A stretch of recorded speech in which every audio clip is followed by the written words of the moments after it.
Kermiswethouder Cor Vervoort gaf vrijdagmiddag het officiële startsein voor de Venrayse kermis. Het evenement vindt plaats op het terrein bij de Wetteling en op een deel van de Zuidsingel.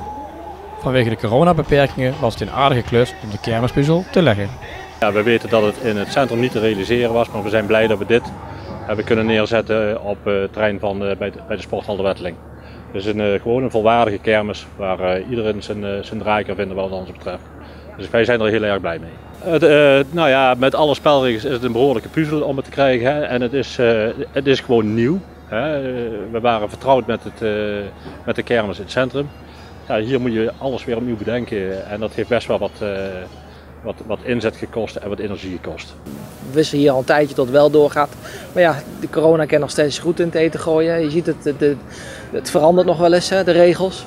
Dus we zijn blij dat we toch op deze manier nou open kunnen. Ja, want alle exploitanten die hebben hier gewoon heel erg naar uitgekeken, denk ik. Ja, natuurlijk, Venray is voor ons een belangrijke kermis. Dat is ook een grote kermis, een regio-kermis.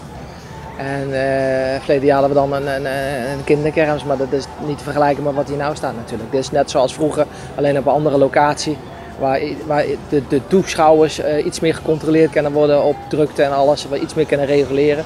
Maar voor de rest staat hier gewoon een superkermis. Ja, je zegt andere locatie. Hoe voelt het hier? Ja, voor ons maakt het niks uit. Ik stond graag in het centrum hoor, maar ik moet zeggen, ik vind het hier ook fijn. Alle dorpen krijgen ook een dorpskermis gelukkig. Ja, inderdaad, volgende is Orrelo, we staan aan de beurt na Venray. Ze worden allemaal ingehaald, dus ze zijn ook allemaal goed. Mensen willen graag weer wat doen. Dus ja, ik ben blij.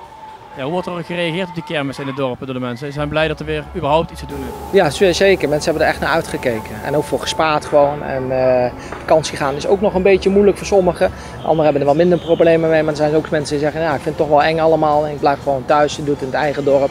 Waar je iedereen toch een beetje kent. En dat merken wij. Ik verwacht ook dat Venray gewoon dit jaar ook een goede kermis wordt. Maar wanneer is de goede kermis voor jullie? Ja, als we natuurlijk een leuke boterham verdienen. Dus, en geen problemen gehad dan. Ik denk dat de kermis geslaagd is als we zo min mogelijk incidenten hebben, liefst geen incidenten. Voldoende bezoek, hè, dat we gewoon een fraaie, zoals het ook bij de toegang staat, een fraaie, gezellige kermis hebben met z'n allen. Dan is hij voor mij geslaagd. Dat dadelijk bezoekers, exploitanten en gemeenten met alle tevredenheid op terug kunnen kijken. Dus het verzoek is om niet te proberen om via de Antoniusstraat binnen door te komen, want dat is afgesloten. Daar is ook geen ruimte voor het stallen van fietsen, dus daar wil ik ook even duidelijk op wijzen.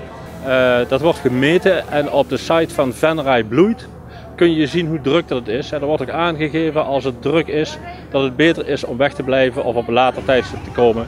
Dus ik zou eigenlijk de mensen in Venray willen adviseren om voordat ze naar de kermis willen komen, om even de site te checken van Venray Bloeit. En te kijken hoe druk dat het is en of het überhaupt zin heeft en verstandig is om te komen. Want we hebben met elkaar, en dat maakt ook onderdeel uit van die gezelligheid, we hebben elkaar nog wel wat spelregels na te leven. En ik hoop dat we dat met z'n allen kunnen opbrengen.